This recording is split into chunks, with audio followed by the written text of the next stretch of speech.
Okay, so welcome to all. Welcome. Let's now approach to start. So I see that we are many. So thank you very much for joining, everyone. It's a pleasure to see you again into like this virtual agora that is the Climate Social Forum. So I will like spend few words to like explain what is the Climate Social Forum. Climate Social Forum is an effort that was born in 2020 properly to like collect different vision, opinion on the climate and social crisis. Actually, I will share now the video promo of the diciamo, Talanoa Agora of this year, just so we can say prepare the field for the keynotes. So you heard some, we can say, a background voice in before my intervention that was explaining basically the sense of our gathering this year. So I will show briefly so the video that explain a little bit the concept of this climate change forum, then giving the floor to our opening keynote. So here you can see my screen, and I will start with the video. We are living in a world facing multiple crises. War, climate change, poverty, and social despair are threatening our visions for a secure, sustainable, and livable future. In this planet, the Climate Social Forum is a free and inclusive universal assembly. Our goal is to create a virtual agora where activists, citizens, and experts can propose actions and stimulate national governments and local administrations to build an ecologically sustainable future. The 2024 edition of the Climate Social Forum emphasizes the urgent need for transformative solutions to address the interconnected crises of climate, biodiversity, peace, poverty, and inequality. Under the theme, Fostering Eco-Hope with Global Systemic Visions, the forum highlights the critical role of indigenous knowledge, vulnerable communities, and youth innovation in driving sustainable change. It delves into pressing topics such as climate finance, food systems, and the health sector's role in fostering resilience. Recognizing the intricate links between climate action, global security, and peace, the forum calls for bold reforms in international governance, including the United Nations, to create a more equitable and effective framework for addressing global challenges. Through inclusive dialogue and collaboration across diverse sectors, Climate Social Forum 2024 aims to inspire hope and collective action, paving the way for a sustainable and secure future for all. Join us in our collective Talanoa Virtual Agora.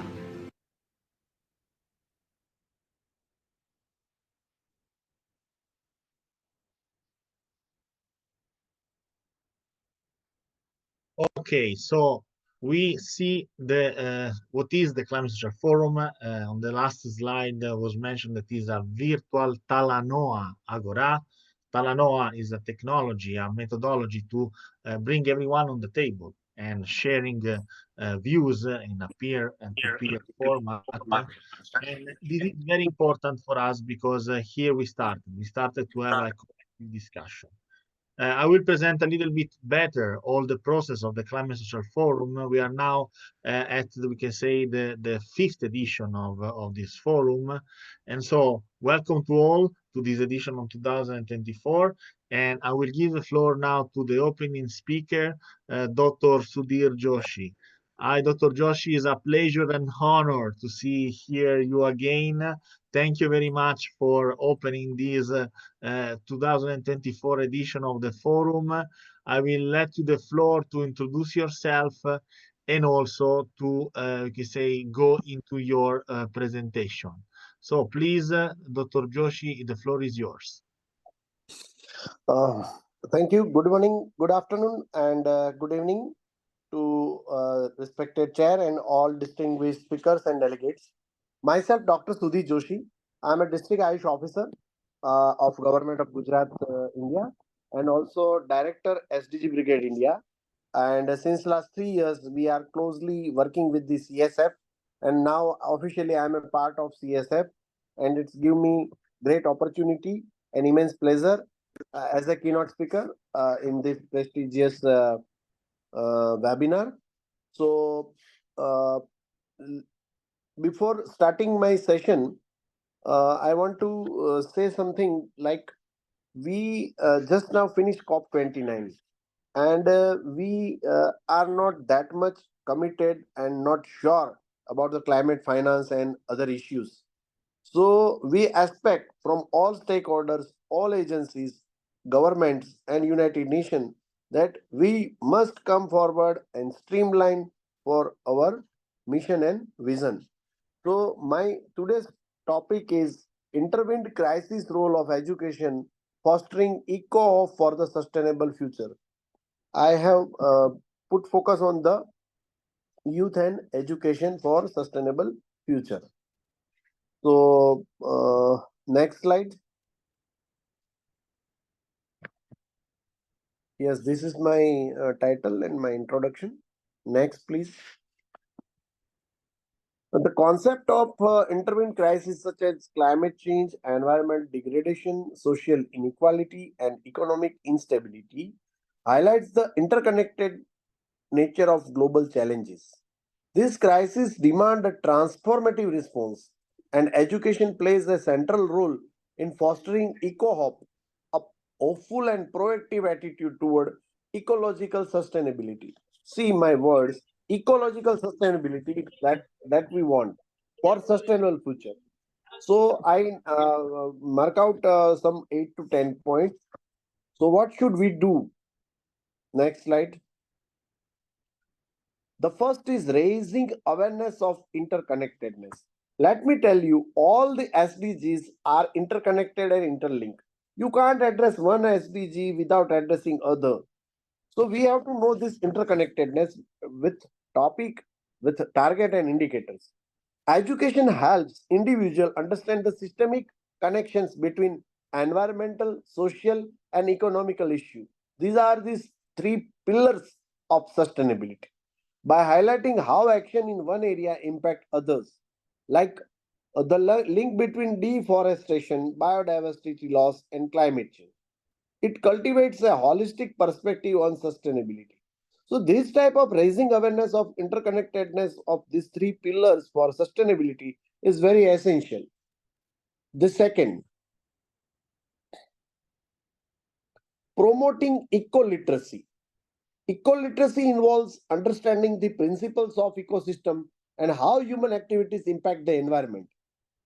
Incorporating eco-literacy into curriculum ensures that students grasp the science of sustainability and develop the skills to think critically about environmental issues. Next, the third one is fostering agency and action. Education empowers individuals and communities to take action. Through project based learning, community engagement, and activism orientation program, learners can develop practical solutions and contribute meaningfully to address ecological challenges. See what we want. Basically, we want meaningful engagement of youth for sustainability. Next. Yes. The fourth one is encouraging hope and optimism. In the face of daunting crisis, education can shift the narrative from doom to hope, highlighting successful examples of sustainability initiatives, innovative technologies, and policy breakthroughs fosters optimism and motivates learners to believe in the possibility of a better future. So, what we want research and innovation, we want meaningful engagement of youth, we want encouraging because here we are giving 3I. Remember my words 3I. What we are doing in India? 3I means inform, inspire, integration. Inform, inspiration, integration. Inform for getting the knowledge, inspire for coming forward, taking responsibility, and integration where one mission, one vision, with under one umbrella. Let's all come forward for sustainability. This, this is the basic approach and fundamentals which we applied here uh, for for involve students in a systemic and strategic way. The fifth one is integrating values and ethics. Sustainable education promotes values such as empathy, respect for nature, equity, and intergenerational responsibility. Ethical frameworks guide individuals in making decisions that prioritize the well being of people and the planet. Is very important. The sixth one is building resilience. Education equips individuals with adaptive skills to navigate uncertainty and build resilience. This includes teaching problem solving, critical thinking, and collaboration to respond to crisis effectively. This is very essential. That's why we also put focus on building resilience.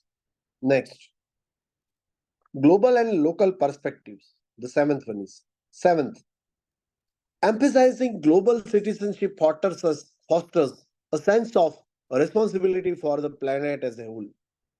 Simultaneously, education rooted in local context helps learners address the specific environmental challenges in their communities. So, what we want to assign student as a change agent and giving them the responsibility. They feel the ownership. They come forward and then give certain results. And after getting certain results, we can establish them as a change maker. So simply, this is a journey of change agent to change maker. Next, please. 8. Leveraging technology and innovation. Digital tools can enhance access to sustainability education, making it more engaging and accessible. Education in green technologies and sustainable practices ensure that future generation can implement innovative solutions. The next one, ninth, is lifelong learning. Education for sustainability must go beyond formal schooling. Community workshops, adult education programs, and workplace trainings ensure that eco hope and sustainable practices are instilled throughout life. This is very important topic. That's why I put lifelong learning. See, knowledge, skill, and attitude, what we want throughout our life, and learning is on, means continue process. That's why we added it. Next one is, and the last one is policy and institutional support. Very important. Governments, educational institutions, and international organizations must prioritize sustainability education. Integrating sustainability into national curriculum, teacher training programs, and public awareness campaign is very essential. Next, by embedding these principles, education can serve as a catalyst for change, cultivating a generation that not only understand the urgency of addressing intervened crises, but also feels hopeful and empowered to act. This eco hope, what our theme for today, becomes the foundation for building a just, equitable, and sustainable future. Next, please.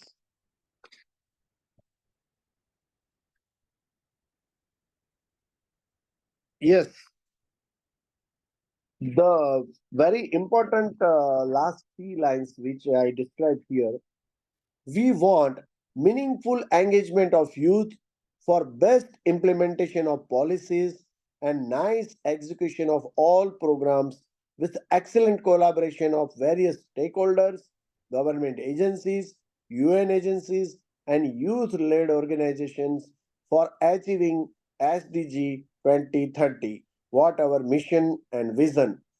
This is my presentation. I tried my best as a keynote speaker. Thank you very much, Chair and Team CSF, for providing me this opportunity. Have a good day and best wishes to team. Thank you, sir. Thank you to you. Been the best today because thanks to your words, we are focusing on the topics that we want to address. Several times, Dr. Joshi in his presentation has mentioned the word eco-hope.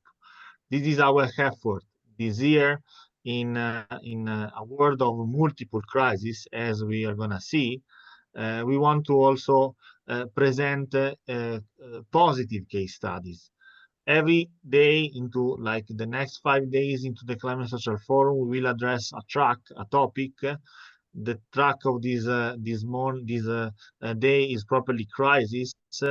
Tomorrow we have indigenous communities, we have climate finance, we have youth innovation, and so on. Every day there is like a specific topic, but what we want really to communicate is that we need to foster eco-hope, especially when there are like these multiple connection of different crises. Okay, so without further ado, I want to give the floor properly to the keynote of the track of crisis. It's important that to manage crisis, we have like reliable and we can say powerful institution, like for example should be UN. But in this case, we can say that we are not on the right path, as it's important to like also make our points on how we can, for example, reform a global governance that can address peace, climate change, and the multiple crises. And for that, I will give the floor to Heba Ali. Hi, Heba. Thank you for being with us. It's an honor and a pleasure to have you here. And I will give you the floor to introduce yourself and to talk about properly these topics. So please, Heba, the floor is yours. Thank you for being with us. Thank you, Domenico. Can you hear me okay? Yes, yes. Perfect. So I will share my screen as well and give you a brief presentation. My name is Heba Ali. I am the coordinator of a coalition called the UN Charter Reform Coalition. And what I hope to share with you today is how reforming the world's constitution, the UN Charter, can help us create true Earth governance. And I do hope to have a bit of time for questions at the end. So if there are any, please make note, and then we'll come back to you on that. So the UN Charter was adopted in 1945. World War II was still underway, and it very much shaped the character of this document, this most important of documents, I would argue. So the Charter's definition of threats to peace and security is very much stuck in the past and framed by the horrors of the war, and thus it's focused on preventing violations of territorial integrity. Today, I think we could all argue that the climate crisis presents an equal, if not greater, threat to peace and security around the world than another world war. And yet the word environment is not mentioned in the UN Charter at all. And so what our coalition is calling for is a normative shift in the conceptual framework of the United Nations Charter to move away from the sovereignty-focused model that we have today towards a model that embraces a world of interdependence. The Charter, of course, is outdated in many other ways. It has encapsulated and really codified a world of the past. It was adopted when only 50 countries were present. At the time, most of the African continent was still colonized. And so the document represents the views of what became the winners of World War II. Today, we have a very different world, 193 countries, much more multipolarity that isn't reflected in the way power is distributed in the UN Charter. As we all know, the Charter gives 5 countries, the permanent members of the Security Council, the right to veto any resolution. And this has really memorialized polarization and paralysis and led to a failure in the UN's primary purpose to maintain peace and security. So in addition to upgrading the UN's ability to deal with the climate crisis, there are many other ways in which reforming the UN Charter would allow us to make more fit for purpose. Luckily, the drafters of the charter back in 1945 recognized its need to evolve over time. And the powers that were given to the permanent 5 members of the Security Council were controversial from the very beginning. And so as a concession, the charter's drafters included provisions to amend the UN Charter at a later point in time. And this included an article which can be found on the Charter, Article 109, which calls for a general conference for the purpose of reviewing the Charter to be held if selected by two-thirds vote of the UN General Assembly and any 9 members of the Security Council. And the intention was that this would happen within 10 years of the UN's creation. And you'll see the quote there from then US President Harry Truman, who specifically said at the adoption of the United Nations that this charter will be expanded and improved as time goes on. No one claims it is a final or perfect instrument. It has not been poured into any fixed mold. Changing world conditions will require readjustments. And so reforming the UN Charter was part of the original plan. And I think it's hard to argue that the time for readjustment has not come. So this idea of invoking this article of the Charter was indeed pursued. And in 1955, the member states of the United Nations debated at the General Assembly whether to hold a review conference. And the majority of them were in favor, but they considered that such a conference should only be held at a time when the international is favorable. And the date time were never fixed. And since then, in almost 80 years, such a charter review conference has not taken place.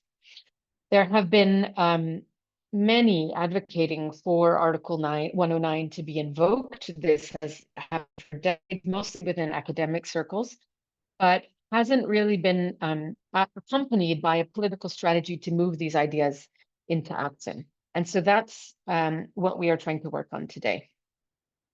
In recent months, momentum has been growing around this idea, primarily in relation to reforming the UN Security Council, but our coalition sees opportunities to use a charter review conference to do much more than that. And I'll come to the implications for climate in just a minute. But in September 2024, so just a few months ago, the United Nations hosted a major summit called the Summit of the Future, which was described as a once-in-a-generation opportunity to renew global governance. And in the lead up to that summit, the UN Secretary General appointed a high-level advisory board led by former Liberian President Ellen Johnson Sirleaf and former Swedish Prime Minister Stefan Löfven to make recommendations around how to make multilateralism more effective. And 2 of the ones that stood out to us were the recommendation that a charter review conference be held, and this idea that global governance should be redesigned around access to global public goods. And that primarily is a reference to climate change. In the end, the summit did not call for charter review, and I think many were disappointed by the commitments that governments made on the environmental front. But it did lead to our coalition taking shape. And so in the lead up to the summit in May 2024, our coalition was born at the UN Civil Society Conference in Kenya. And our goals are really threefold: to engage member states in raising awareness about Article 109 and the idea of reviewing the UN Charter. Many of them don't even know that this possibility exists. Mobilizing a movement among civil society to really call for and demand a reform of the United Nations, and setting the policy agenda. And so here you can see some of our members. We have more than 30 civil society organizations around the world who have joined in recent months. And we are driven by a core group of volunteers so far, though we are trying now to establish this movement as an organization with a dedicated secretariat to be able to drive forward this work in the future. And since our creation, we have been focusing on a few things. First, outreach to member states. And here you can see some of the countries that we've been in discussion with to try to socialize the idea of charter reform. I would say many countries have a bit of trepidation around in such a polarized environment around the idea of reopening this major global constitution. And so we're trying to help them understand the dynamics, how they could move forward, the pathways for change. And then we're trying to, as I said, put this on the policy agenda. So we hosted an event on the sidelines of the Summit of the Future to try to introduce into the conversation some of these bolder visions for reform of global governance, of which reforming the UN Charter is one. And I'd say we have succeeded in kind of injecting the idea of Article 109 into the air in a way that wasn't the case before. I think it was very much considered taboo, and today we're seeing growing acceptance and understanding of the need for this kind of reform. We have also been trying to inject this into the broader media discourse. We've published op-eds in Al Jazeera, in Devex, to try to help a broader public understand why reforming the UN Charter helps improve their own lives. And that has included a campaign on social media. So you can find us on X and LinkedIn, where we're trying to highlight the views of various officials, from foreign ministers to civil society activists, who believe that reforming the UN Charter can bring improvements to our international relations. And we're seeing that this is having an impact and that there has been a shift in the discourse. In September, the president of Brazil, Lula da Silva, called for reforming the UN Charter at the UN General Assembly. And a couple of months later, just recently in late November, South Africa and India joined Brazil in a joint statement where they said, we cannot wait for another global tragedy to build a new global governance on its ruins. So we're seeing growing momentum around this idea. Now, what could a new charter actually deliver? In September, the Global Governance Forum launched what it called the second UN Charter. It brought together a group of experts over the course of a year and a half or 2 years to take the entire UN Charter line by line and look at how it might be rewritten. And they've presented here one idea. There are many others that could be possible, but one proposal of what a UN Charter could look like if revised. And I'll add links in the chat afterwards to both this document and a summary of it. But on the environmental front, one of the things this group proposed was to create an Earth System Council. So just as we have a UN Security Council that deals with wars and conflict, that the UN should also include an Earth System Council as an additional pillar of the UN to promote governance of the global commons. And Mary Grace, if I can ask you to just mute, thank you very much. And so the Charter could grant authority to this council to act legislatively where the need to take action is of greatest global urgency. It could be empowered to adopt binding regulations to address the climate emergency, for example, by establishing limits on greenhouse gas emissions consistent with the scientific consensus to keep global heating within 1.5 degrees of warming. You could have criteria for ensuring that legislation conforms to the principle of common but differentiated responsibilities included in the Charter, and could also include provisions for assistance to poorer countries.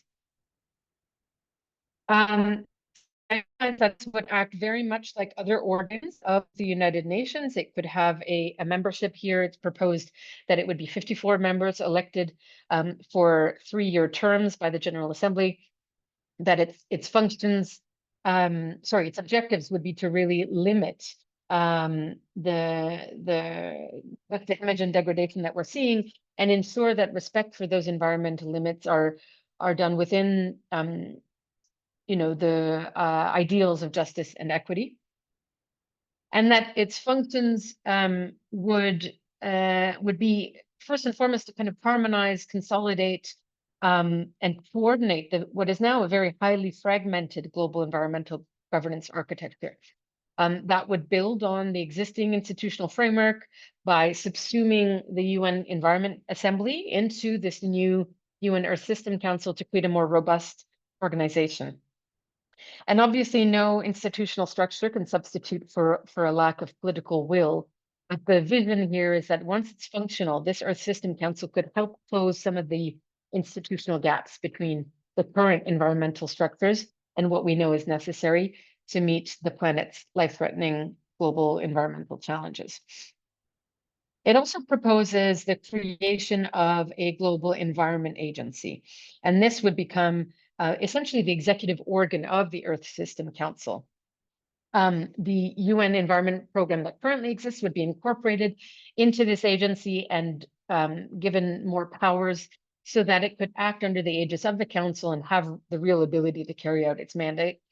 And finally, the idea is that a scientific panel transferable to this agency could be empowered to provide the expert advice both to the Earth System Council and to the public at large. Together, these improvements tend to give more legitimacy to existing bodies and really anchor them in the UN Charter, ushering in, we hope, an international a set of international environmental laws and judicial mechanisms that are capable of tackling the planet's multiple environmental crises. And these are part of a whole series of amendments that are proposed to the UN Charter. For example, another is compulsory jurisdiction to the International Court of Justice, such that the court could then adjudicate on disputes between countries, including violations of international law and environmental law in particular. So our roadmap for the coalition is to, as I said, kind of build a movement. We're working on a 5 to 10 year timeline, as you can see here.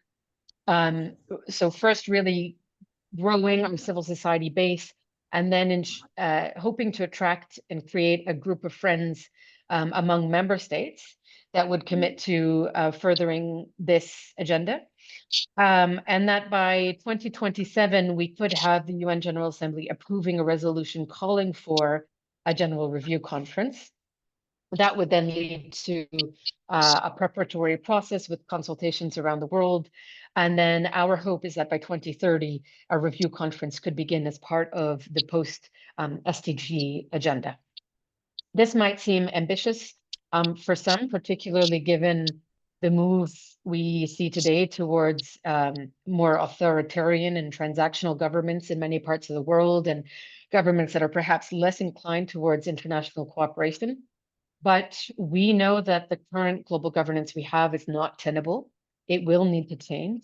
And so we are appealing to UN member states and others to start laying the groundwork for that change now. Particularly because the process to reform the UN Charter will take years. And so we need to start that process, to start building the alternative. A tipping point for that change, that more radical change than what we've seen to date, will come. And I would argue that it's likely to be accelerated by some of the recent elections. And when it does, we should be ready.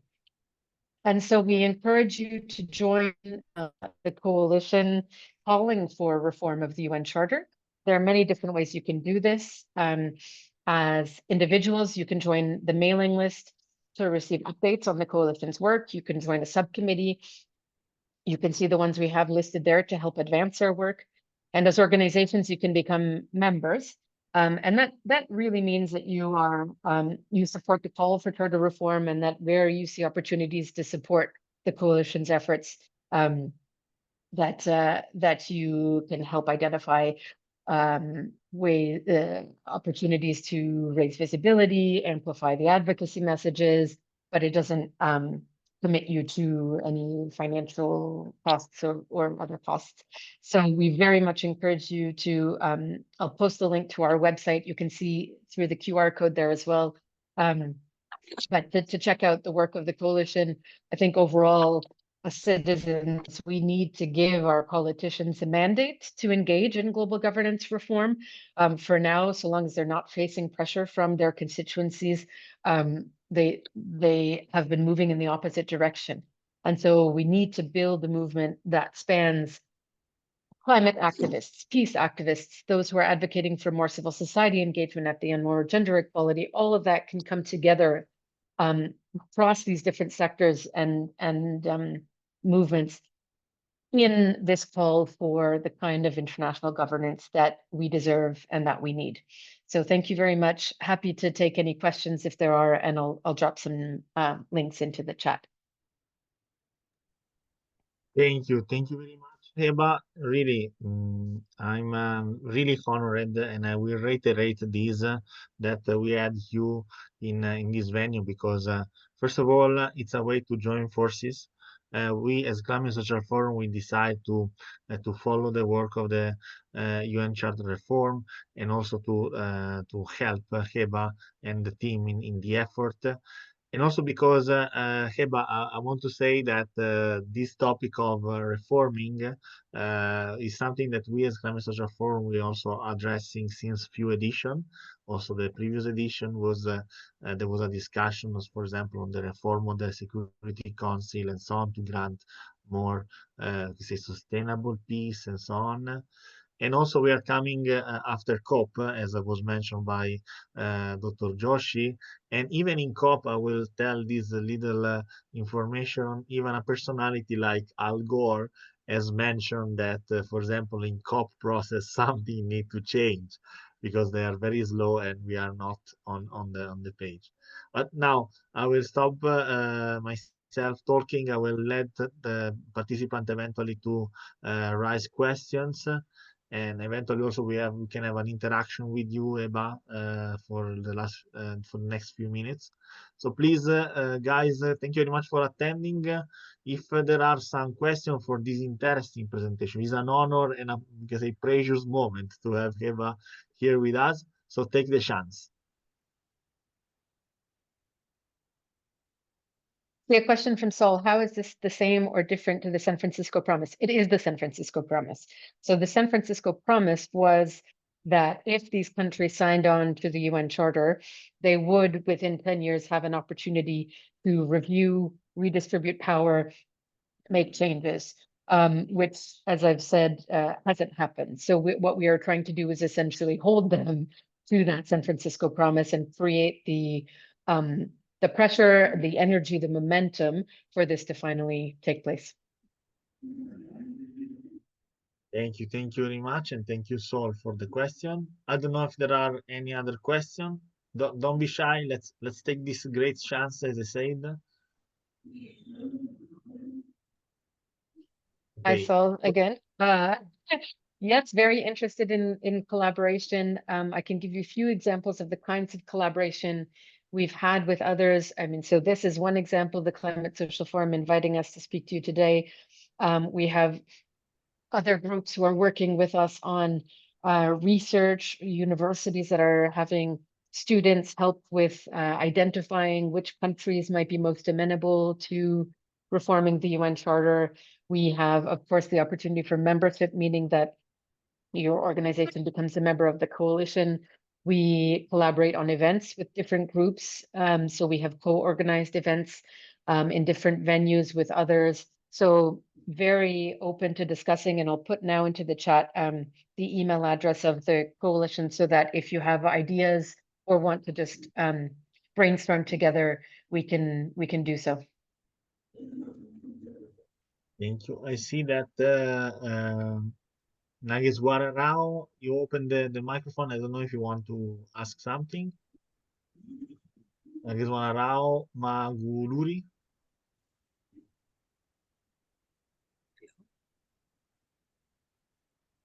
Even though if there are other questions, I have also a few questions for Heba, but I will ask first the participant to bring them. Okay, in the meanwhile, maybe that the people are thinking, I want to ask this. Actually, as I say to you, the Climate Social Forum is very focused on, especially on intertwined crises. So we talk about climate change, peace, and so on. Standing to your experience now also on the UN Charter reform, do you feel that there is an increasing interest, especially also in the parties, no, or in the states? Because of course it's important that the civil society can raise the voice, can raise the movement, but also that the states themselves are finding we say, connection on this call. I just mentioned this because as many actually know, I'm from Italy, and I know that, for example, our Prime Minister in September has raised this point in her way. But I want to ask if you feel that there are more countries that are feeling that. I think there are absolutely more and more countries that are frustrated by the current global governance system, and in particular, I think the failure of the global security system, and the wars in Gaza and Ukraine are the most recent of many examples of that. I think they see different. They have different ideas about what the ideal solution is. So I think everyone agrees that the current system isn't working, but they can't necessarily agree on what the new system should be. When we propose to them that reforming the UN Charter could be one way forward, many, I would say, Western countries get concerned that given how polarized the current environment is, and we saw at the UN Summit of the Future, for example, the negotiations were very difficult. We're seeing again at COP, that there is a big divide between what the North and what the South want, that it would be dangerous because you could end up with something worse than what we have today. We don't believe that to be true. I think, first of all, that any recommendations that would emerge from a review of the UN Charter would have to be approved by the majority of countries, and for that matter, by the permanent 5 members of the Security Council. So it would be very difficult to get all of them to agree to something worse. But there is a lot of kind of trepidation around this idea of throwing out the baby with the bathwater.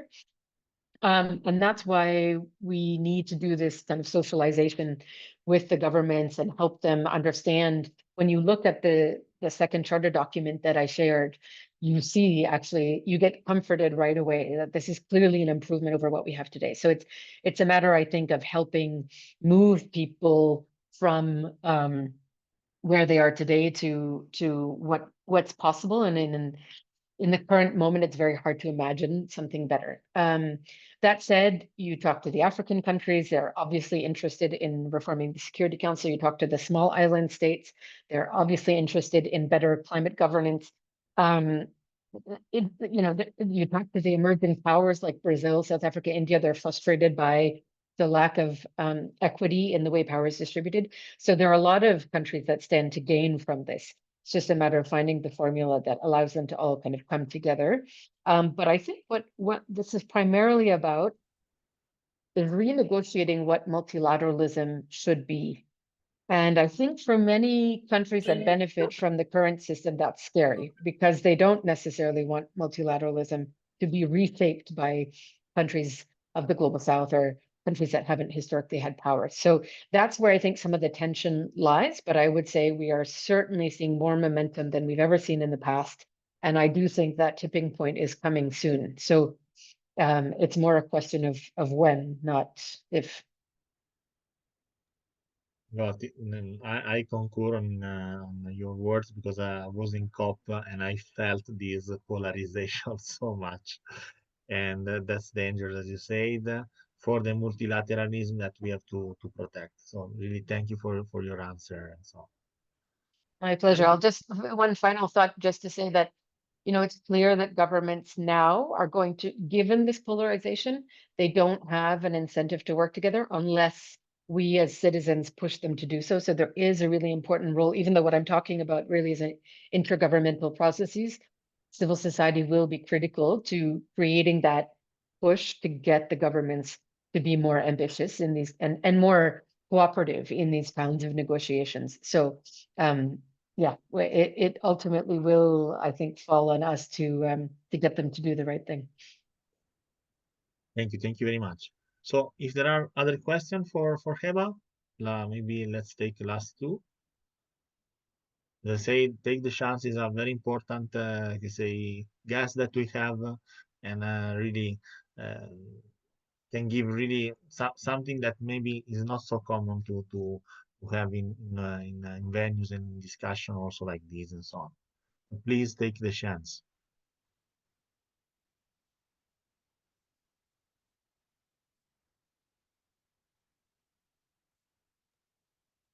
Not to worry if people don't have any questions now, you'll find a lot more information on the website, and we're very accessible, so feel free to reach out in the future as well. Okay, thank you very much, Heba. Really, it's been a great honor to have you here with us, and really, let's use this also as a way to foster our collaboration.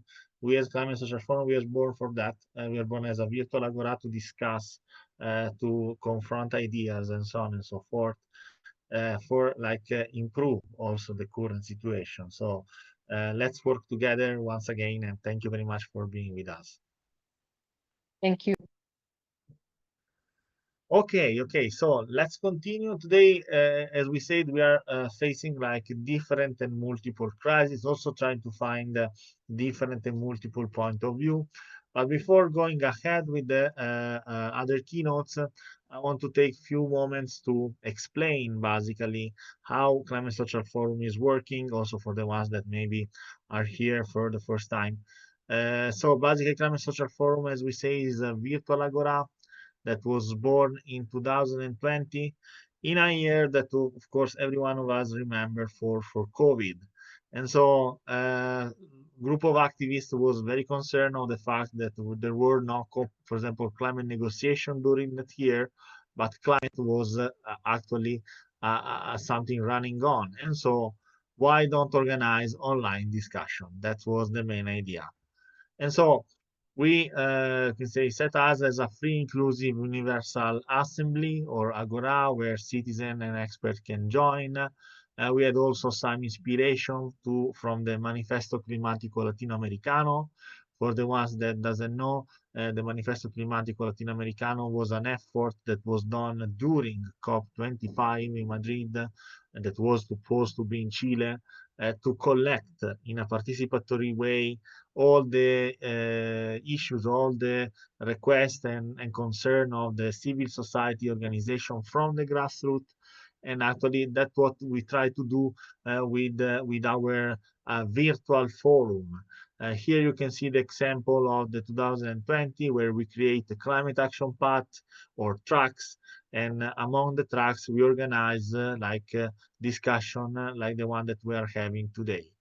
We are based on some principles, okay, because it's important that when we discuss together, we create a sort of safe space of discussion. And these are the foundational principle of Climate Social Forum that are based on three keywords: listen, generativity, and solution. We have to listen. We have to listen everyone's voice. We have to generate from the discussion some ideas, not just stacking on the problem, okay, not just saying how bad the things are, but try also to find eco hope, no, like today, and also solutions. So try to present some positive case studies, some like good experience that can, for example, inspire for better improvement also in our local context and so on. So here are some of the, for example, activity that we did. This was one properly related to engage youth in negotiations. And to do that, we try to use a methodology that is the Talanoa dialogue. For the one that are into the COP or say negotiation environment, you surely know that Talanoa is this word taken from the Fiji tradition that means we are all on the same boat, like in the world, no? We are all on the same boat, this boat that is floating in the space, and together we have to find solution. Of course, we have to be strategic and very, you can say, problem solving oriented. We have to find where we are, so which is the current state of art. Where do we want to go, so which is our goal, and how do we get there? So the methodology, the strategy that we want to use for arriving to our goals. We will experiment also today a little bit of this Talanoa at the end of the keynote session, where we create some breakout rooms, and we have to discuss about the topic of today in a interactive way. This was like the example of the tracks. Every time we try to, can say, divide the discussion in three. The first one is understanding the main problems of the state of art, then like discuss the problem as different position and so on and so forth, and then collaborate for finding solution. So this is a video that a little bit was the starting point on 2020. Maybe I'll give a shot on showing that. We stop now and follow the same line.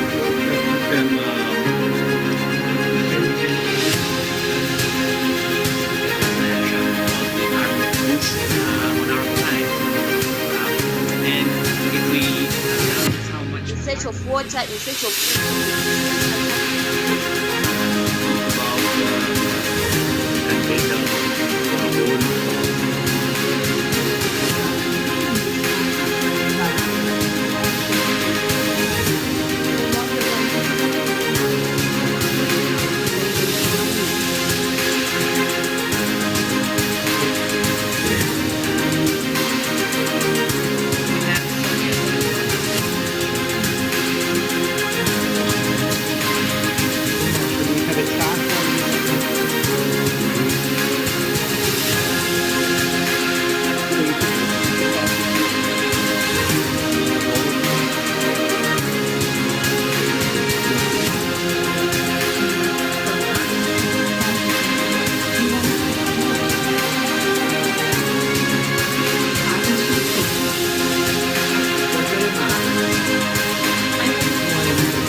Okay, so this was the experience where we started, and so after that we continue year per year to like organize these venues, organize this conference to talk, to inform, and to let participate grassroots movement, association, organization into a common discussion.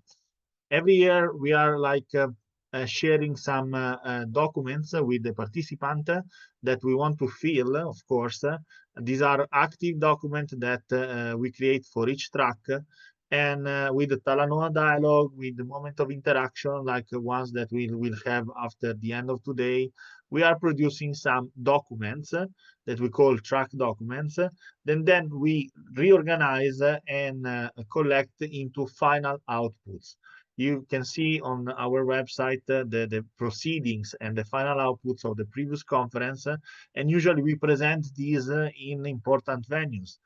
We have been recently in COP29. Some of us that are here today were also present, and we presented our position paper that was like the summary of the work of the previous edition of the Climate Social Forum. we try to not just stay here and talk, but actively try to collect inputs and make this discussion, as we said, something generative. We are in different, these are example of the proceedings that we did on 2020. We also always participate each year to the Open Dialogue on Climate Change, this amazing initiative that is run by the Open Dialogue for Climate Change Foundation. Here are one of the, for example, regarding the security and so on and so forth. We participate also to the COPs, to the COP like the UNFCCC, but also recently also to the UNCCD. And we also have been focal points for collect this discussion on Stockholm Plus 50 or under UNEP and so on and so forth. And here are a little bit of our values and idea of main human strategy. So we want to strategize also human development, standing also different point of views and different discussion that we had. We are on social medias. We are on Facebook. We also have a capacity building hub. Stay connected on this because we are organizing a sort of academia for capacity build on different topics, from agriculture to climate diplomacy to climate change and so on and so forth.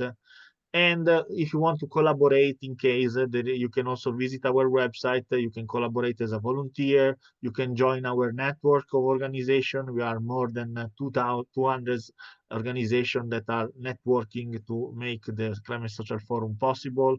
You can be a speaker if you want. You can propose yourself as a speaker or eventually support also as a sponsor and so on.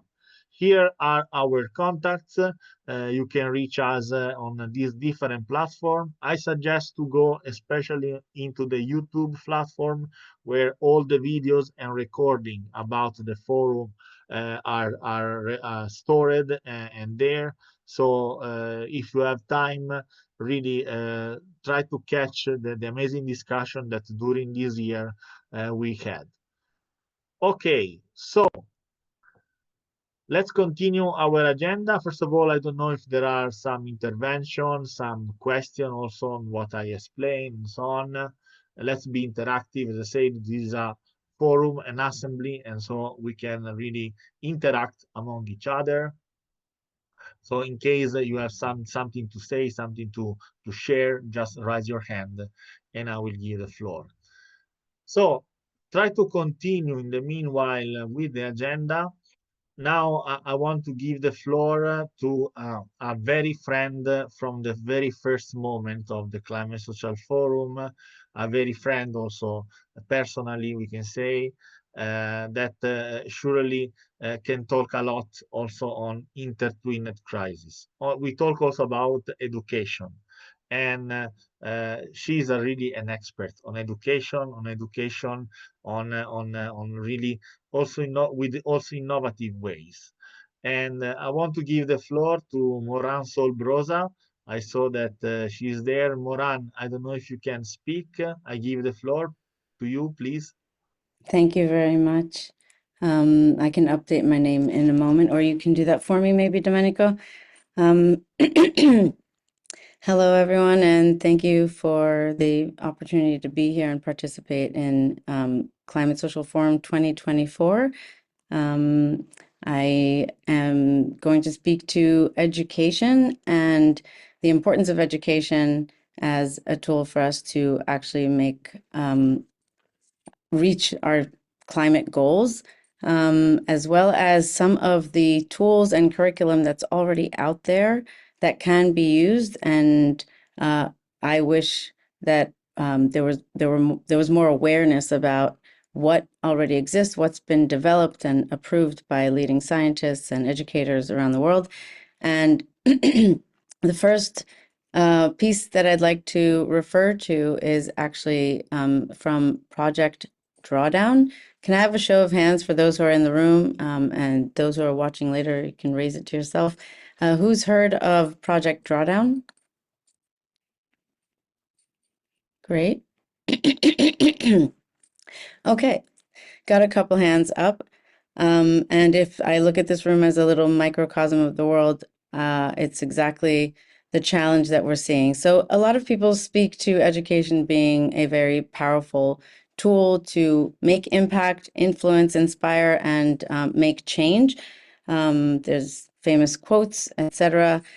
But nonetheless, at the moment, with the time frame that we're working with, which is 5 years and counting to 2030 at least, we have a lot of work to do. It's a very heavy lift, and the question is, how can we get to a critical mass in time so that the seeds can be planted in at least the next generation through education, but not only. Oftentimes, we look at education as children, but actually, for those who are open to it, some may say we can learn every day as long as we're alive, learn things new. So one thing is to learn individually. Another thing is to learn collectively. And oftentimes people feel kind of that they've lost hope. I think you said eco hope earlier. And to me, the amount of education that I discovered is out there that already has been developed and exists is actually super exciting and makes me feel hopeful. I'll just speak to the research that I and those around me have done through B.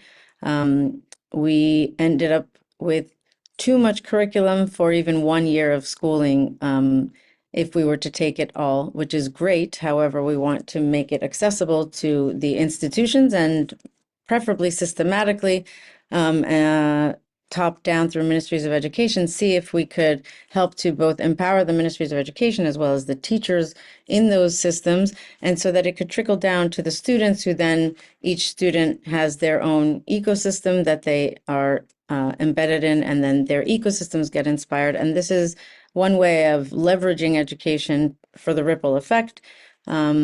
Be it their parents, their siblings, their distant relatives, cousins, etc., and other guardians or after-school activities that then can also be circles of influence.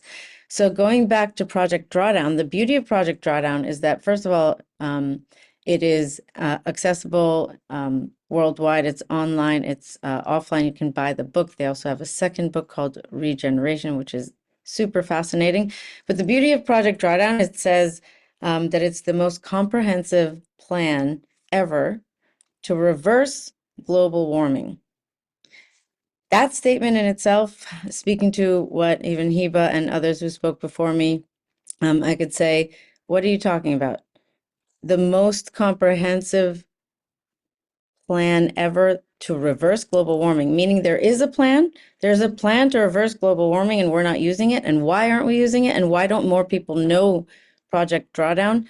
Someone who I met along the way said it should be a household term. How to help that happen, I'm not sure. But what I can say is that speaking to the education and the experience that I and other colleagues have been practicing and piloting and testing is how do we educate people to care for our future?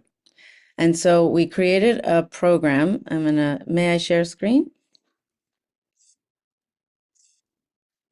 Yes, we can go. Let me see if Okay, thank you. So we program that is called Caring for the Future, How to Achieve a Climate Safe Planet. And it's an interdisciplinary course that is being taught. We've had 4 successful cohorts of teachers from preschool to high school go through it with a few hundred that have come through it just to test this model and see if it could be a template that others can then implement. What it is, it's kind of like a template or a shell that can be filled with different things, different content. So for example, I like to take a reference of maybe a basic pound cake. If anyone knows a pound cake, it's like a generally basic cake that's vanilla, but it's not vanilla. It's just a general basic flavor that if you add vanilla, it will become a vanilla cake. If you add cocoa or chocolate, it can become a chocolate cake. If you add orange, it'll be an orange cake for the most part. So this course, in a way, is kind of like a shell that at the moment we tested it by injecting Project Drawdown. In a minute, I'll show you some examples and expand and give you some visuals, and then also have this be some of the resources that you can take with you and in your own free time, either dive into it and or pass it on, or at least look into it.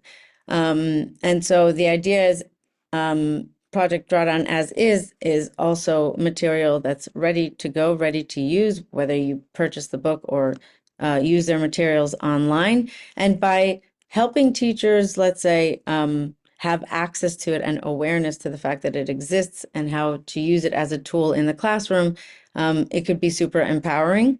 But if we wanted to, we could take out Project Drawdown and put in other tools such as En-ROADS, for example, for those who know it, or Climate Fresk for those who know it.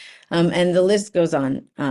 We ended up also having an open source curriculum content list that if anybody here is interested, we could also plug in for other people to have access to, whether you want to add to it or use it. It's basically a long list of curriculum that's already been developed for different age groups and different interdisciplinary approaches. And so speaking to Project Drawdown, I'm going to just I'd like to share screen and show you also a trailer of, they have a course that's already 6 parts that's approximately, I'd say, about an hour each. And if you like, you have it online. I'll show you that as well. But for the moment, please confirm that you're going to see, yeah, I think you're seeing now the trailer. So I'm going to make sure that I have the sound, yeah, ready, and here we go. Once we start, just if someone could give me a thumbs up to make sure you can hear and see it. Thank you.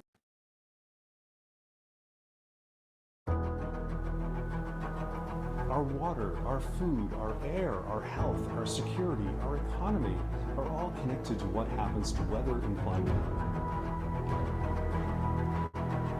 I'm convinced we actually have the solutions and technologies at our fingertips to get going and solve this problem. So that means there are going to be new people employed in that sector.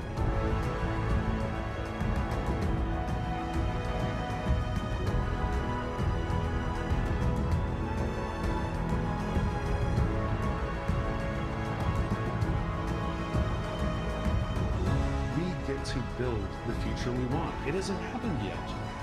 The future is ours to choose.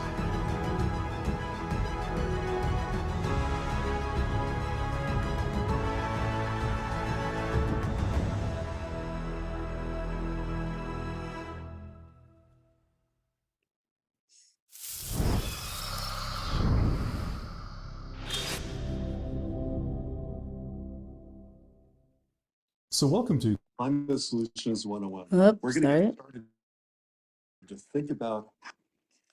Okay, so that's just the trailer to to Project Drawdown 101, but now I'll just share screen with you to show you just how easy this could be. And again, you don't need to be a teacher for this. Here are 6 units that are pretty much ready to go. You can sit and watch them. They have approximately 15-minute videos and then some follow-up questions, and you can really dive in here, each one on its own. And then just to show you with your own eyes, here are some of the top 100 solutions that what they say is that if we were to implement these solutions right now, which already exist, 100 of them, it's not all that much, then we could reverse global warming. And the question is, why aren't we doing it? Why aren't we doing it sooner? What I love about this is the way that they've organized it makes it palatable, makes it easy to chew. It's just like little bite size, and there you go. We got already to the bottom of it. They also have the sectors, actual sectors of the different kind of, if we look at it from bird's eye view, what is global warming? What is the challenge we're trying to solve? They do overlap, so it makes it complex. And that, I think, is the difficulty, kind of also speaking to what Heba was speaking to earlier, which is about the reforming the UN Charter, but we're so afraid of what we don't know that might happen. If you noticed in the video that I showed, there was even a mention about jobs, green jobs.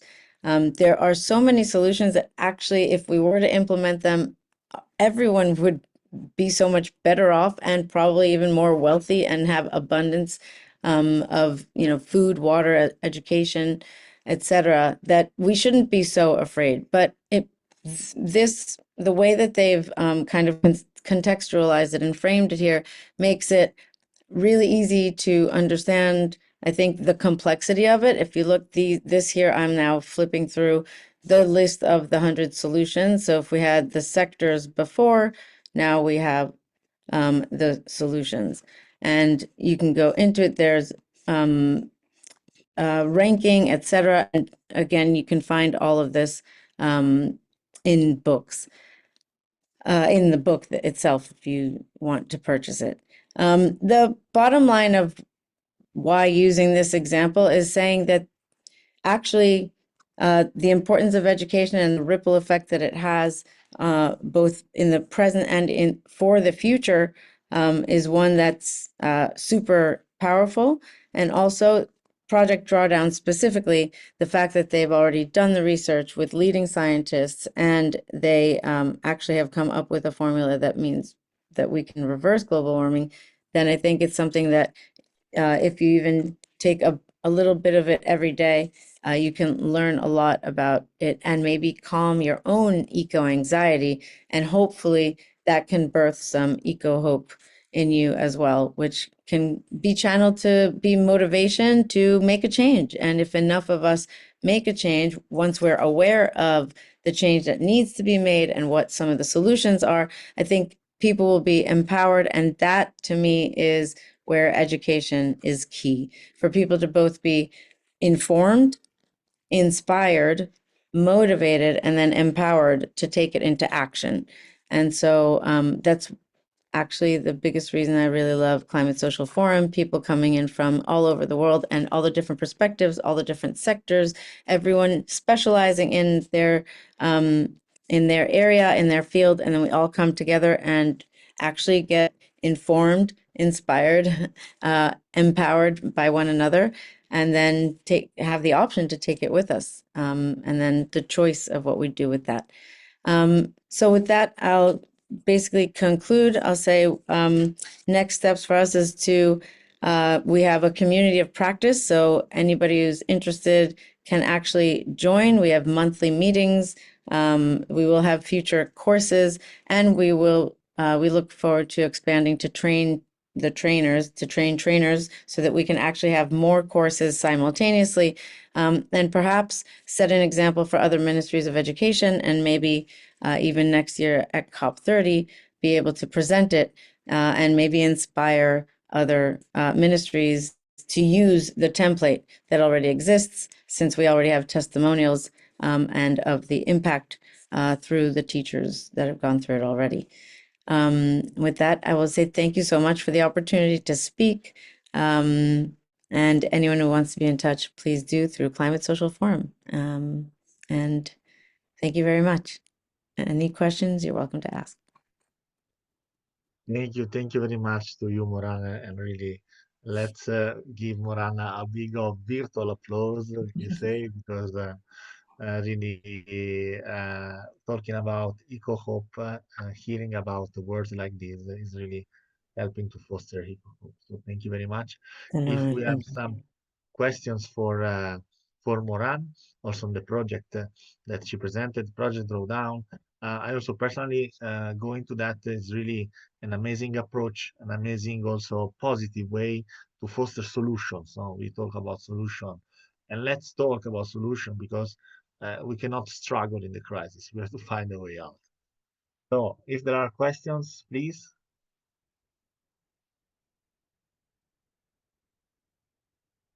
Thank you. Also, if you have comments, so I saw Tigis. Hi, thank you for being here. Tigis, that's nice to see you.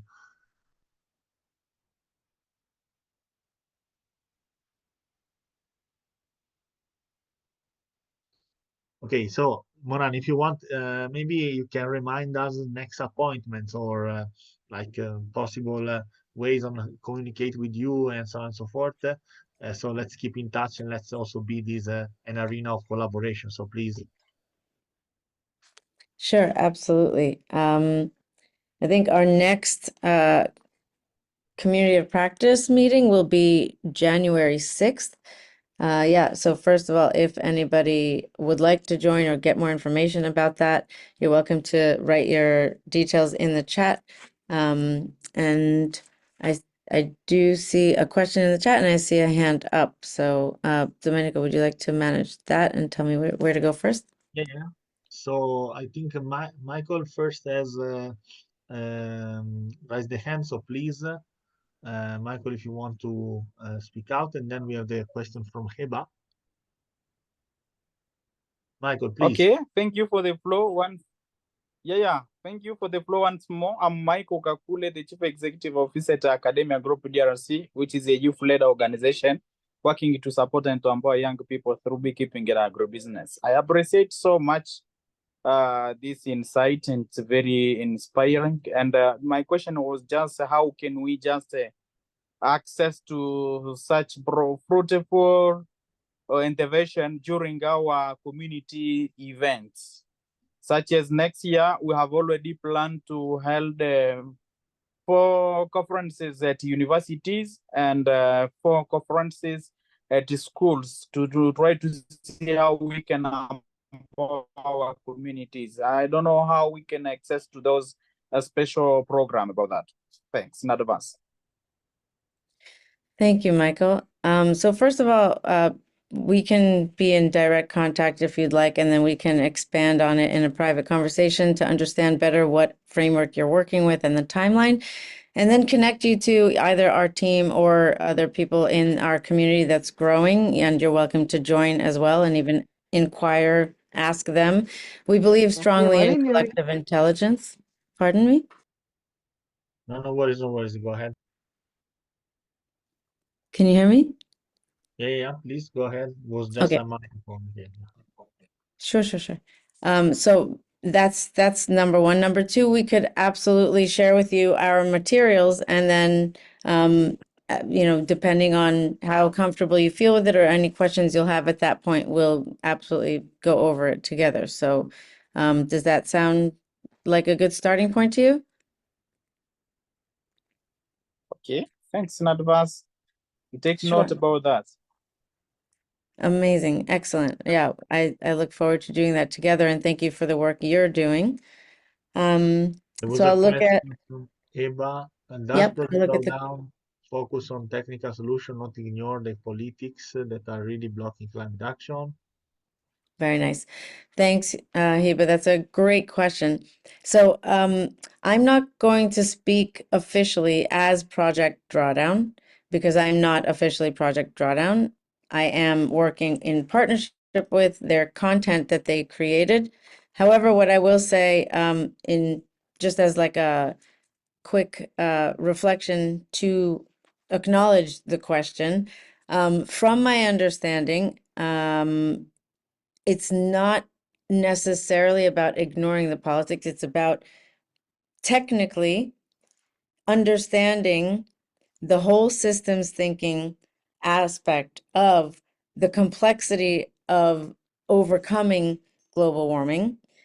And I do believe actually that it includes the politics, but that perhaps maybe it's even to your question, is it the politics that are blocking us from being able to implement it any sooner, or would we have been able to by now already, or will we be able to do it faster if we could get the politics out of the way? Although that's the part that I think kind of behind the scenes is helping to hinder us from moving faster. But blocking climate action, here's where I think the narrative needs to flip, and the sooner the better. I think civil society is the majority. And I believe that as long as our moral ethics and the moral compass that is guiding us are also very thorough in terms of, I'll say whole systems thinking again, but it's kind of like playing chess. And if you play it all the way to the end to checkmate and you go through it thoroughly, then when we look at the challenge of overcoming or reversing global warming, or the challenge of global warming and what we're calling climate change and referring to by that, is that it's hard to look at one problem without ending up seeing that it overlaps or kind of like is adjacent to other sectors or other problems or other challenges. And then you have individual kind of timelines and roadmaps to solve things that when you discover that they have another set of challenges that have to be considered again, you have to stop, think, consider, and that's where the Climate Social Forum to me is a great platform, because you have people from different sectors who, albeit might be experts in one field, someone in another, and then we have the ability to actually talk to each other and then figure out what are the steps that we need in order to implement and get it there. I think that maybe if I look at your question another way, I would say that isn't it politics that's hindering something like a cohesive plan to reverse global warming, such as the one that Project Drawdown has put together, from being implemented, then yes. But when I think of climate action that you're referring to and what is blocking it, I feel as though it's really awareness, so education, access to that education, but also the feeling that I'm not just helpless and hopeless because I'm 1 out of 8.5 or so, or more or less, billion. So what does it really matter if I turn off the water, if I use one less plastic bag or buy secondhand clothing? I think it's for more people to understand that if everyone does something small, that every action counts, every drop counts, every penny counts, because it all adds up in the end. And therefore, again, I go to the leverage point, the strategic leverage point of using education, because top down, we can capitalize on that system. As you say, we don't have an alternative system yet. In the past, through history, when we've had systems that didn't work well enough, someone came with the next iteration. We don't have that yet. So we need to figure out how to capitalize on what we already have and almost do a 2.0. Like you're talking about the reform of the charter. We already have a charter. Great. It would be really difficult to start from scratch, as it probably was back then. It's also difficult to open it to change, but nonetheless, at least there's something to work off of. So in a similar way, kind of saying that, if I'm super hopeless, but if I know that Project Drawdown exists and all the work that was put in behind it by vetted experts, vetted being super important, especially these days, I think it's time to define what each thing means and that we're all agreeing to the same definition. And it goes back to the moral compass and the moral code. But nonetheless, more than anything, if more people realize that every action, even a fraction, makes a difference in the end, then we could actually maybe have a lot more impact in the, let's say, right direction, the better direction, to bring us to a climate safe planet for humanity and biodiversity as we know it today. Thank you. Thank you. Eva, if you want to add something, please feel free also to interact and speak out. All good. I think Sal's covered it. Okay, great. So thank you very much. Okay, Sorry. I would just, I see the second thing that he would just like a comment in the chat, if I can speak to that 1 second, and then I'll be complete. So what's that? There's if I can refer to the comment, something around pointing out that politicians aren't acting when they could. I think each one of us is also some sort of a politician. Even friends conversing and having a coffee is a version of politics. And when the democratic system was created and started being implemented and tested, there's a power to the people, but perhaps we're not using our power enough. And things like the UN is a framework that was created, which I think we should be grateful that it exists. Of course, atrocities happened in order for that to happen. And we also have the UNFCCC, which is the specific one. As you were saying, there's like a bigger war even, which is climate change, because it's also multilateral. But the there's something backwards in it because we're so used to the system working for us, and we don't realize that by changing the system, we'll be able to improve our own lives. And so by using our voices and raising our voices and even being invested in spaces like COPs, for example, is exactly a place where we can make change, but also we don't need to go anywhere. We could do it from where we are, from our homes, in our neighborhoods, in our communities, in our workplace. And in that sense, also, instead of pointing to politicians and saying what they're not doing, I beg to kind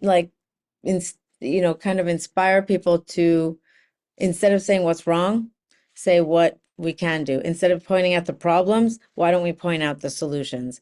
And if we could amplify that, then I think we could make more concrete demands. And instead of fighting against one another, we support one another, including the politicians that we so far, or in democratic countries at least, have chosen, or those who are currently chosen to lead the masses. And so, yeah, I'll just conclude it with that. Thanks. Thank you very much. The amazing interaction. So really, thank you very much. I don't know if there are other interaction for Sol. As I say, let's be like very interactive in our discussion. Don't be shy to state your point and so on and so forth. As I said, we born as like a open agora, so it's important also that we can participate. For example, I see another very important member of the Climate Social Forum, that is Dr. Bola Aziru. Hi, Dr. Bola Aziru, how are you? Can you hear us? Yeah, long Hi, time. long time. Hi, nice to see you. Thank you for joining. How are you? Yeah, yeah, fine, thank you. Great, great. So you are a great friend of the platform. I don't know if you want to add a few points and also make your remarks. So please, I want to give you the floor because really it's an honor to have all these friends together. So please, the floor is yours. Well, not really. I'm enjoying the program, and I've learned a lot of lessons, especially the one that's the last presentation has actually opened our eyes and then give us more aspect of where we can actually put ahead. Like I told you, like I used to say that I'm representing the agricultural cooperative, where we train people on new technologies or try to change their way using organic, what do you call it? So we are still working, and I would like to join this forum that she mentioned, so as to interact with other, maybe we can get some technical. Okay, great, great. So Moran, if you want to connect also with Dr. Bola Zero, maybe you can find a way on how to exchange. I see also Subeng Kaking. Hi, Subang. Sorry. Hello. Hi, good afternoon. Hey, sorry, Ah, our is not stable here. Sorry, please. If you want to conclude, go ahead. I will just conclude by saying that I'll be joining that platform to be able to access some technical support for our people. Thank you. Thank you, Dr. Balaziro.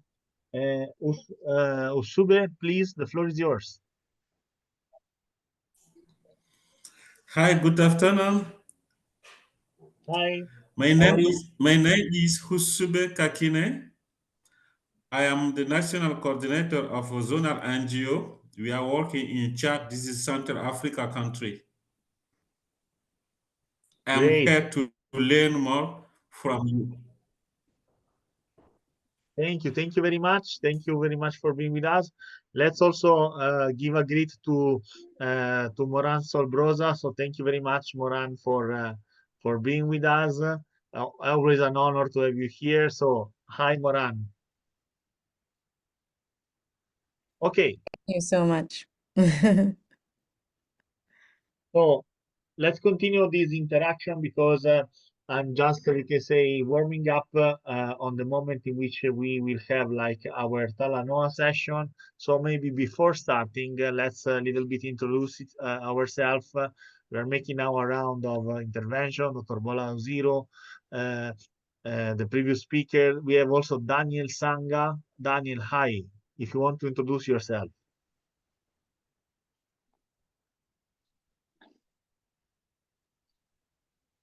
Hello. Good evening, everyone. Hi, how are you? I'm good. I'm Deno Masingija from Tanzania. I'm a program coordinator of one organization called Young World Feeders Foundation. Obviously, we are doing horticulture production. Also, we are providing training about agribusiness to youth age from 19 to 35. So, all of you, welcome Tanzania to Young World Feeders Foundation. Thank you. Thank you very much, and thank you very much for joining. Also, we can say that Climate Social Forum is very active on the agricultural part. We did a lot of initiatives like the Agri Hackathon, but also training programs and so on and so forth. So really, we have also a very active Agri Hackers community. So very welcome also to join for the ones that are more on the agricultural side. I see also Abdi Shakur Muhammad. So if you want to introduce yourself, let's make a little bit of round of introduction to know each other. So please introduce yourself. Yeah, good evening, all of you. How Hello? are you? Yes, Yeah, yes. fine. Yeah, fine. Yeah, good evening, all of you. My name is Abdi Shakur Muhammad. I'm from Somalia, Ministry of Agriculture and Irrigation. Yeah, I'm currently working for Sector Seed Laboratory Unit Section. Great. So, please. Yeah, I've got opportunity to work for public government, non-governmental organization, including Somali Ministry of Agriculture and Irrigation, federal government. The position included seed laboratory unit section and research.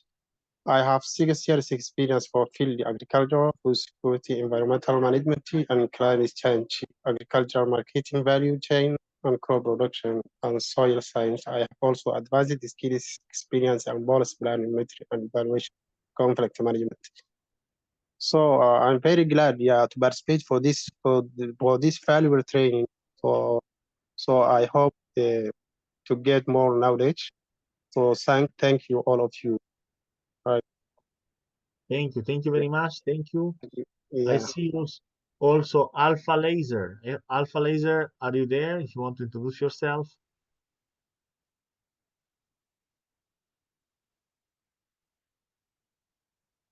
If you are there. Even though, let's go to the next. Oh, we have Ezosa Urue that we will know a little bit more in the next days. But Ezosa, if you want to introduce yourself, thank you for joining. How are you? Hi, good evening. Hey. Hi. Good evening. My name is Susa Owe. I'm a program manager, mental health, and also leadership development and advocacy. I just want to say, since the session of the program, it has been wonderful. The speakers, they have spoken well, and they have given us an insight, especially the UN and this last speaker. I think it has been a wonderful program so far. It has been insightful. We have gained a lot of knowledge from what they have said. I just want to say kudos to everyone that have participated and everyone that is still participating. Thank you very much. Thank you. Thank you very much to you for being with us. And we will know more Sosa because, we were talking about Agri-Hackathon and he participated in one of the Agri-Hackathon, but I will not say nothing and I will, let's tell later on the next session.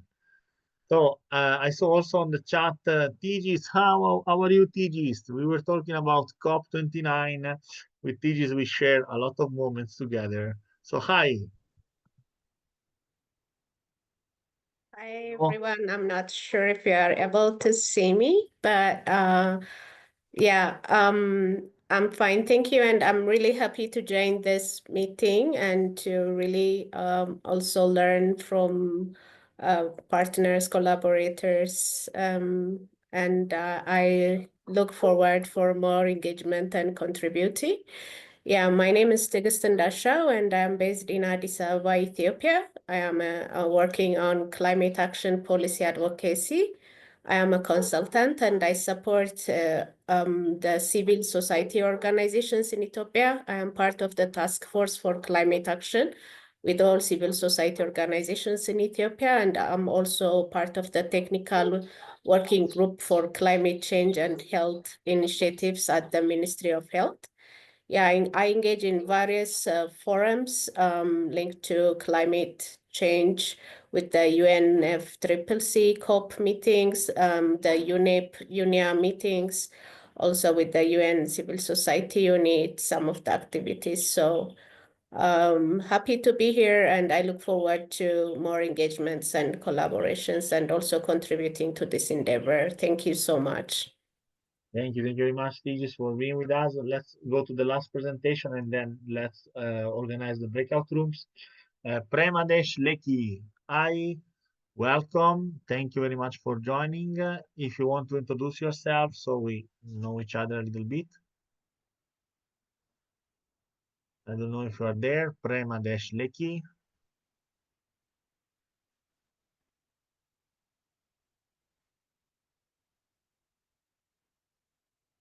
Okay, so maybe let's go ahead. So now it's come we can say we heard a wonderful speech. We heard like great information.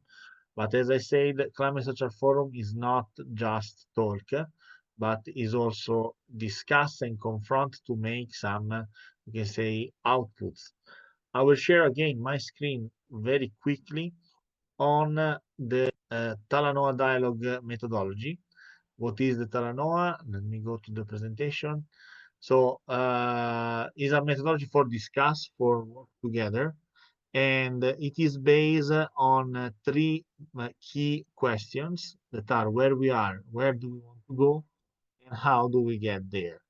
So now I will organize two breakout rooms, and in two breakout rooms regarding the crisis that we talk about, maybe the UN reform, education crisis, but also you can say climate crisis.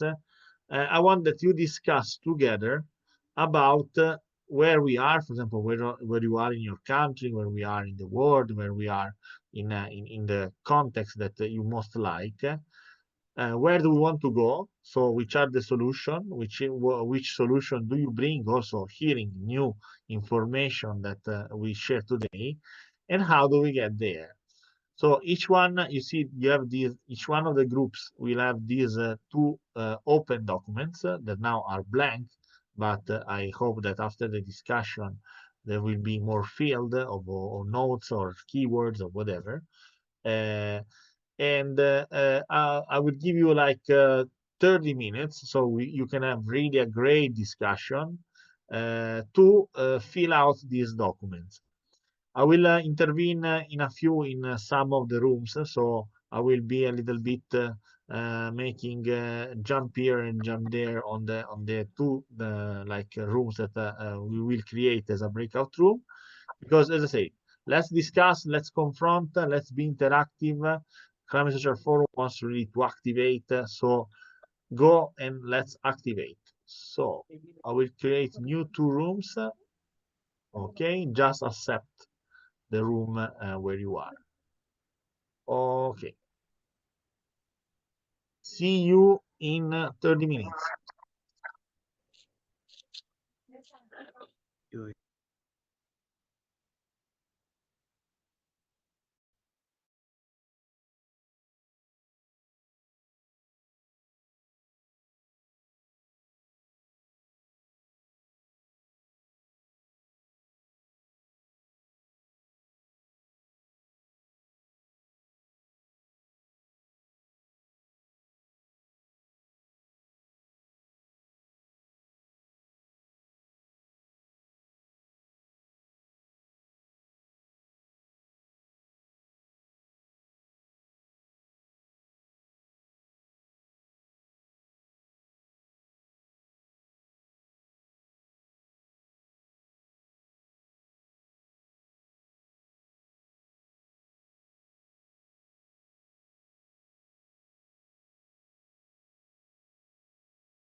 Hi, Suleiman. If you want to join the breakout room too.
Suleiman, hello?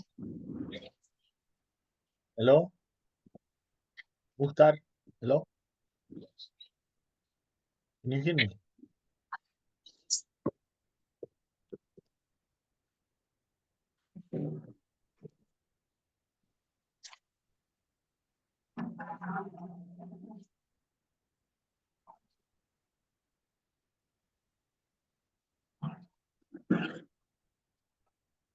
World is for the best. Right.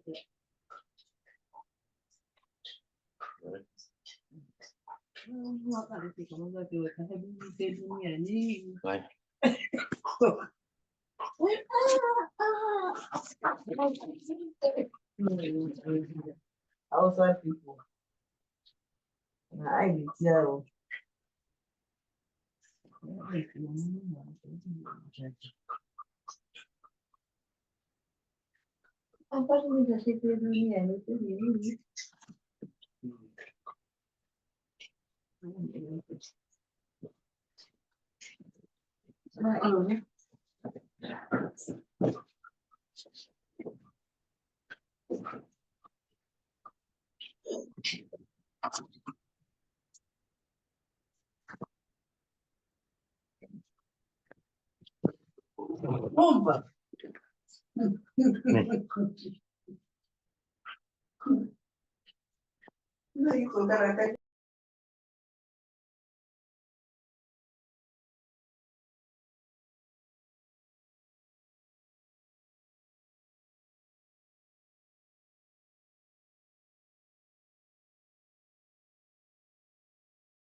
Hello, hello.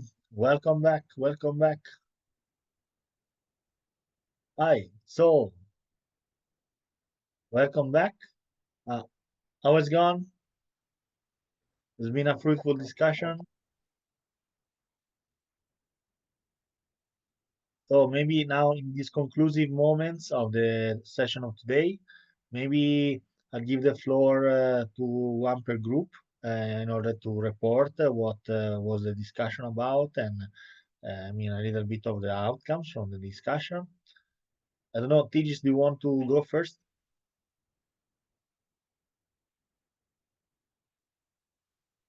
Or someone from session Okay. one?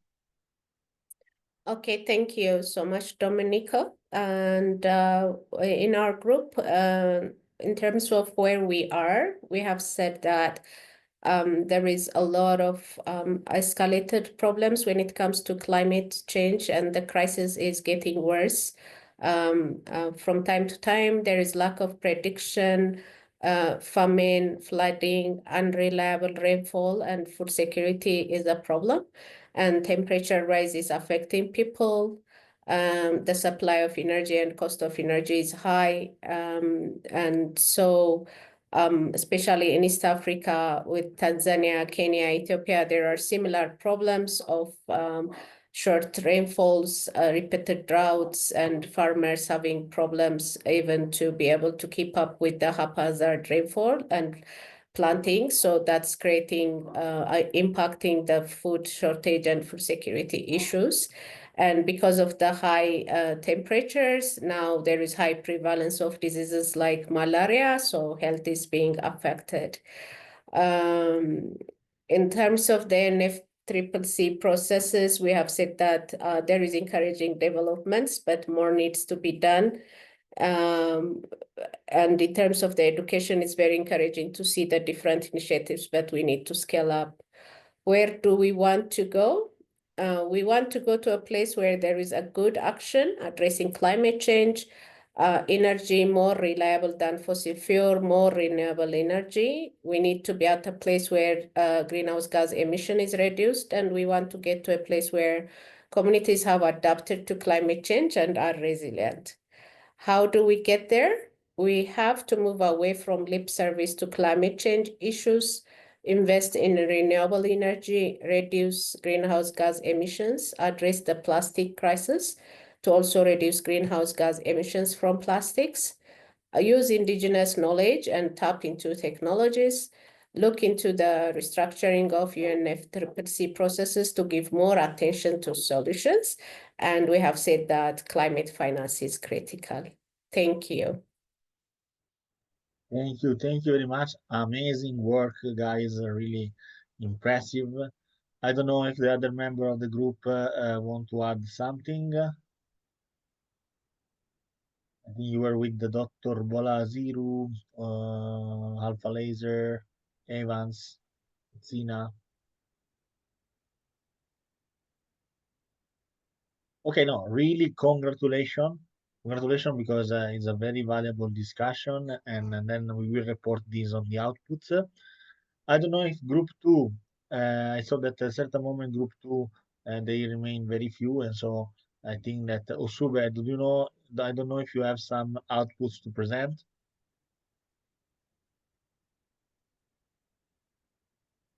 I think no.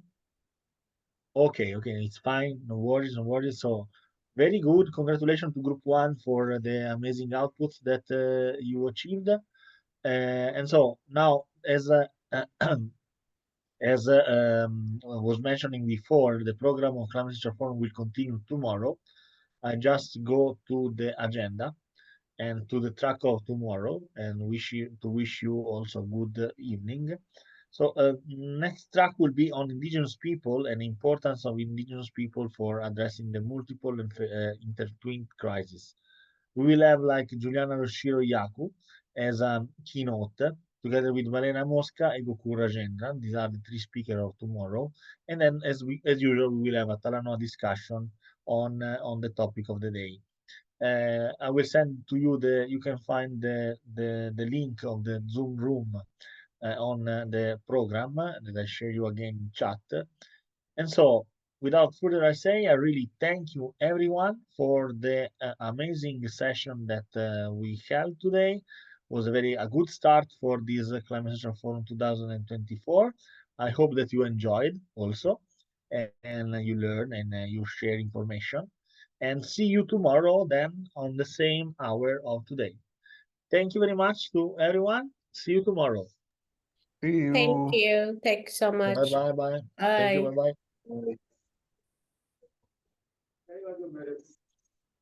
Bye.